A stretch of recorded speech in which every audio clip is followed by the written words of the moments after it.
Arrangement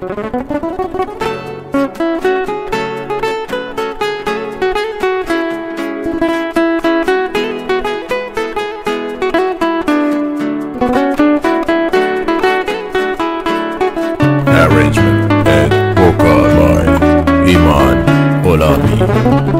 بی وفایی کار هر دقیقته، چی داری از من پنهون میکنی؟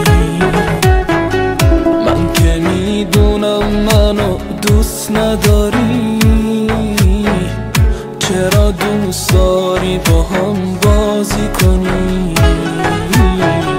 چرا دوست داری با هم بازی کنی؟ چرا دوست داری با هم بازی کنی؟ عشقامو پنهونی دارم میریزم، دنیا به کام تو برو عزیزم. شاید بفهمی مثل من نمیشه فدای خنده های تو عزیزم. یه عمری حرفات رو دلم لونه کرد، دوستم نداشتی برو بی معرفت. یادم نمیره با دلم چه کردی، تنهام گذاشتی برو بی معرفت.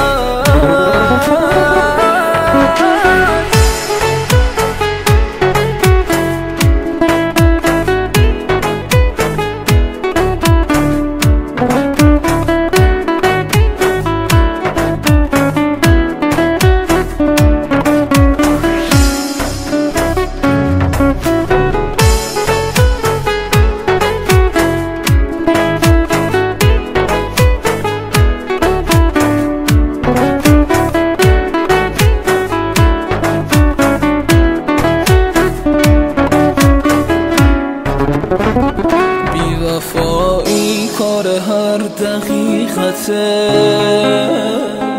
تو نمیدونی فقط من میدونم.